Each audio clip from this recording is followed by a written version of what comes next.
peer review in medicine and science is actually a positive way to encourage peers, doctors, scientists to improve patient safety.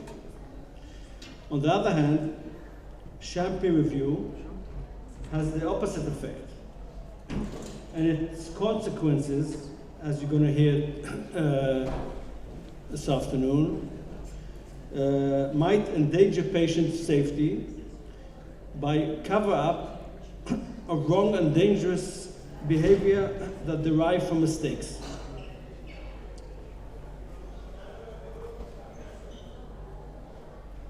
We're about to hear this afternoon 4 eminent presenters and presentations that would show how sham peer review became a silent epidemic in a workplace at large and has fatal consequences on patient safety in the medical institutions. You're about to hear the story of Dr. Eli Milgater, who was an eminent doctor, a heart surgeon in Hadassah Hospital. And his story can present one of the most effective influences of sham peer review. So we'll go straight to the presenters, and our key speaker this afternoon is Dr. Larry Huntoon. Larry, please.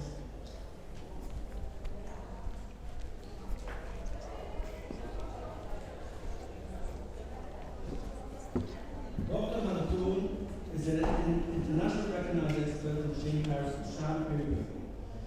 He has served as a court-qualified expert in sham peer review in both state and federal courts in the United States.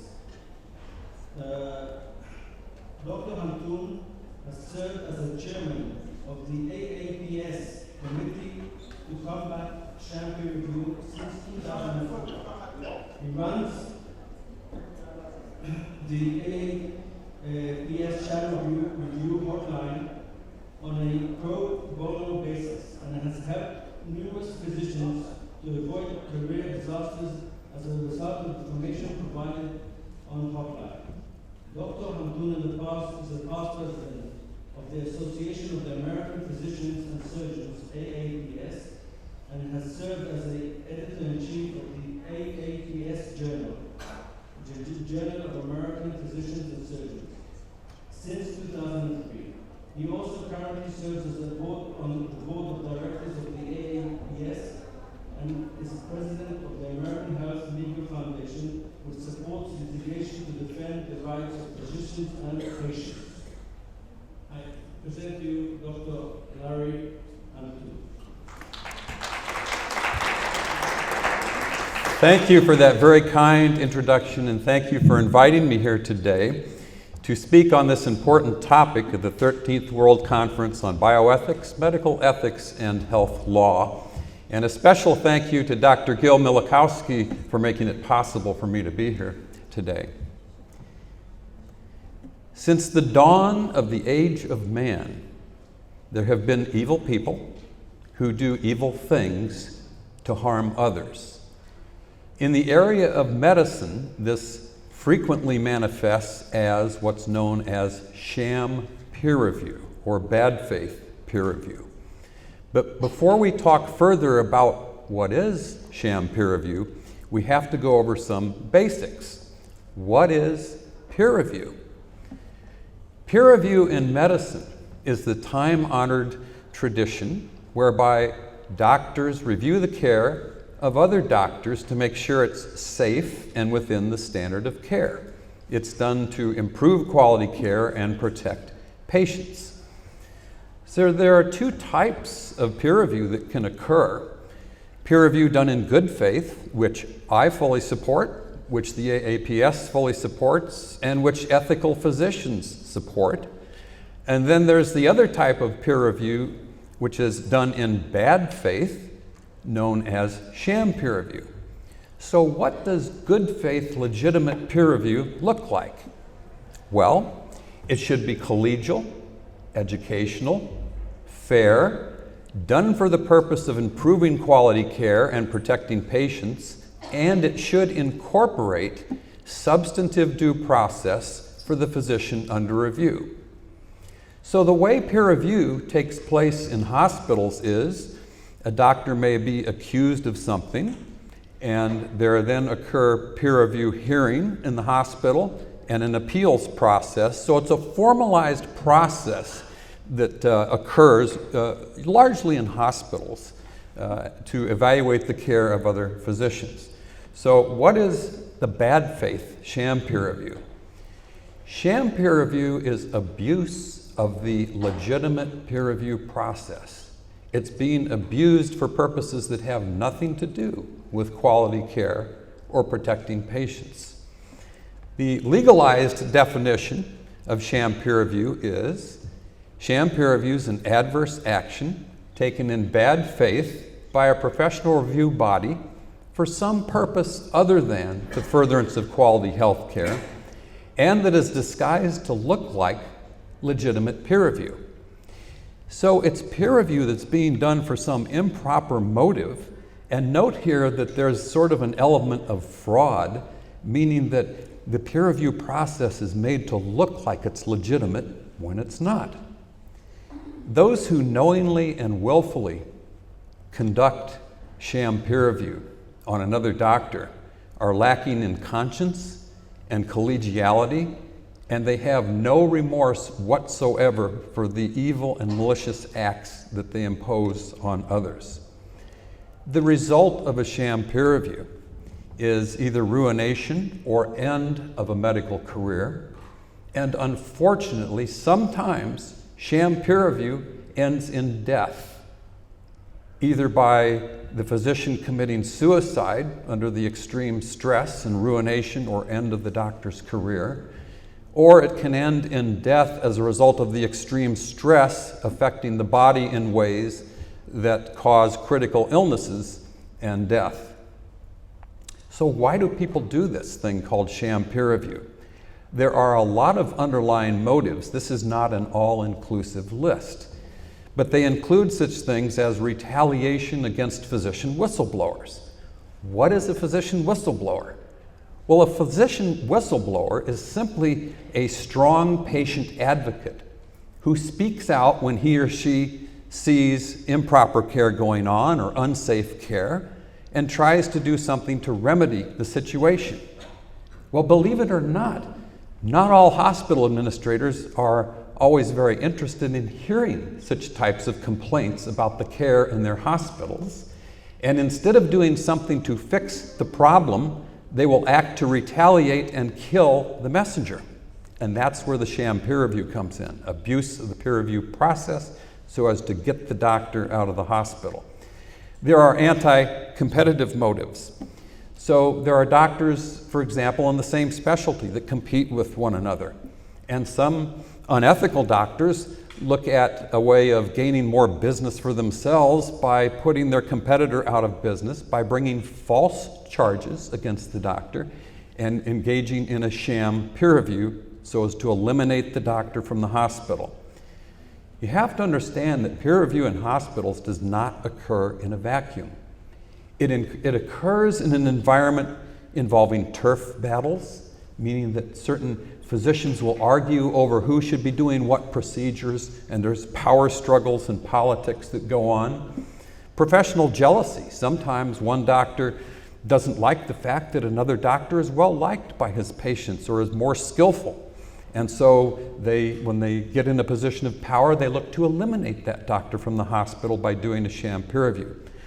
Personal animus.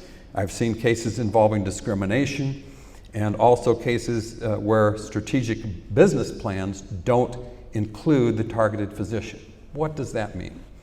Well, in the US, for instance, there is an initiative underway by hospitals to eliminate independent doctors from the hospital. In the US, generally speaking, not all physicians are employed by hospitals. There are independent physicians who work in hospitals and come and take care of their patients in hospitals, but they're not employed by hospitals. So right now, in the US at least, there's an ongoing initiative whereby hospitals are trying to purge independent physicians from the hospital setting. And one of the ways they do this is through sham peer review. And unfortunately, at least in the US, the legal protections for physician whistleblowers are either totally absent or woefully inadequate. As Dr. Milikowski observed and told me a number of years ago, justice is sometimes just ice that melts in the sun. And he's told me that this observation came from a judge in Florida, but since he told it to me, I am attributing it to him as he's passed it on to others. So just when someone thinks that they have some means of holding these evildoers accountable in a court of law, they think they have something solid to hang on to, it melts away through their fingers like melting ice. In 2009, I published the Hospital Playbook of Dirty Tricks. It was an article entitled Tactics Characteristic of Sham Peer Review. It turns out that these tactics are the same ones that are employed worldwide. There may be some slight variations on them, but they're basically the same tactics. And I'm not going to go through this long list. You can kind of look down through some of these yourself. The thing you need to know is the thing that all these different tactics have in common is that they violate due process and fundamental fairness for the physician under review. We sometimes see other things associated with sham peer review, such as sometimes when a doctor is prosecuted for charges where they don't have any truth or evidence behind the charges, they will switch prosecutorial theories midstream to something else more subjective because they can't prove the original charges. We see a fair amount of that. Also, something that I refer to as the pot calling the kettle black. What does that mean? That means sometimes the accusers themselves have worse results than the doctor they are accusing. And that is seen fairly frequently. If you want to read more about these, here is where you can find it. It's in the Journal of American Physicians and Surgeons. As I said, I first published the Hospital Playbook of Dirty Tricks back in 2009, and I have updated it a number of times since then. So, how bad can it get with respect to retaliation and sham peer review against a targeted physician? And before I show you this next series of slides, I want you to know that this is not something that happens in every case. What I'm about to show you is the worst of the worst, how bad it can really get. And it's not just the end of a physician's career and the inability of that physician then to no longer work as a physician. You see, the issue is, in the United States, when the hospital brings false charges and abuses the peer review process, eliminates the doctor from the hospital, it gets reported to a national practitioner data bank. All hospitals query that data bank prior to putting a physician on staff at the hospital. If he has a black mark in that data bank, you're done. And that's how it ends a physician's career. But in addition to that, sometimes there are physical things done against the doctor. And I also want to tell you that there are some who will claim that this is all anecdotal, it's coincidence that these things happen. So one of the things that I do see, and I've seen in at least several cases, sometimes doctors are afraid to talk about this, is that tires are frequently sabotaged or slashed. And they're slashed in such a way that the tire typically does not go flat right away, but goes flat when the doctor takes the car out onto a high-speed freeway going 70 or 75 miles an hour. Then the tire catastrophically fails and it looks like it was just an accident. The poor doctor died in the car. It was just an accident. So this is a case, this is a doctor's car where this was done. You can see the slash there. And it did result in a rollover accident of this car. And as some of you know or may not know, rollover accidents in vehicles generally result in serious injury or death. It turns out that the doctor was not driving his car at the time. His daughter was driving the car and had 2 foreign exchange students from Japan in the car with her when the tire catastrophically blew and caused the car to roll over. Fortunately, they had their seat belts on and none of them were seriously injured. There's more to this story though, and there's much more. It turns out that there's sworn testimony in this case, and if you go to the article, I have links to the actual deposition testimony where you can read it for yourself, where the president of the hospital testified against the chief executive officer of the hospital and told the people that the CEO of the hospital paid $10,000 to a named person, and he named the person, who was either mafia or affiliated with the mafia so as to get the doctor. And what occurred in this case was that person planted a gun and black gloves in the doctor's car so as to get the doctor arrested. And he then made several anonymous calls to the emergency number, which is 911 in the US, and claimed that he saw a man wearing a white coat, black gloves, yelling and screaming and waving a gun in public as part of a road rage incident. But the road rage incident never occurred. So the police came to the hospital, found the doctor in the cafeteria, and said, "Let's go out and look at your car." The doctor said, "Okay, we can look at my car, you can search it, I have nothing to hide." So the police searched his car, they found the loaded gun, they found the black gloves, they put the handcuffs on the doctor, took him away to jail, strip searched him, and left him in a cell for about 5 hours.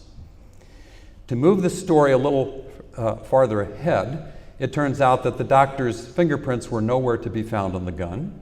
The DNA on the inside of the gloves did not match the doctor's DNA, and they could find no credible witnesses that could testify that any road rage incident, as described by the anonymous caller, ever occurred. So no charges were ever filed. However, after the police thoroughly searched his car in the hospital parking lot and found the planted gloves and gun, they took it to the police impound lot. So when the doctor got out of jail, this is a secure lot under the custody of the police. When the doctor got out of jail, he went to get his car in the police impound lot, and on the front seat, clearly visible, was this bag of illicit drugs, probably ecstasy, that someone had planted on the front seat of his car in the police impound lot. So again, there's much more to the story. Other shocking things happened to this poor doctor. It's an article that I wrote entitled Retaliation Against Physician Whistleblower, the Shocking Case of Dr. Michael Fitzgibbons. Again, this is the link to the article in our journal. This is another case involving a tire where a box cutter, and a lot of times it is a box cutter that's put into the tire and broken off. And again, when you do that, the tire does not go flat right away, but can catastrophically fail when you're going at high speed out on a freeway, for instance. This is another case of an orthopedic surgeon that had a sham peer review instigated against him in a hospital. There was sworn testimony that he was also abused, or the subject of abuse, within the operating room, such that one of the OR techs, and this orthopedic surgeon was Indian in origin, one of the OR techs would repeatedly say things like, "The only good Indian is a dead Indian." There was testimony that the vice president of the medical office and administration knew about this, but did nothing to stop it. He claimed in his sworn testimony that he considered it simply joking around. So in the course of the sham peer review, this doctor found this on his front lawn. Nobody knows who put it there. It wasn't Halloween. It wasn't a young person's prank, but somebody put it there. This is another case where the tires were tampered with a number of times. And this is a fairly new Mercedes-Benz, perfectly maintained. But the problem is the tampering with the tires did not result in tire failure because the doctor had run-flat tires. So Moving on to something else, somehow a small leak was created in the fuel line next to the engine, so that when the engine would get hot, the car would either explode and kill the doctor or burst into flames. I guess luckily it burst into flames and it, of course, was totally burned to the ground, but fortunately the doctor was able to pull over and get out of it and was not hurt by this. Another shocking case, again published in our journal, and I don't have time to go through the entire case, but I'll go through a little bit of it to illustrate a point. The point being, sometimes the people who do these evil things in hospitals, they have no hesitation to using patients as pawns to get the doctor. So this is a case of an orthopedic surgeon who was doing shoulder surgeries. And when these people bring Sham Peer reviews against surgeons, a lot of times they like to look for things like, well, you know, we think he has a post-operative infection rate that's too high. The problem in this case is the doctor didn't have any post-operative infections. So, believe it or not, they were created. And here's how they were created.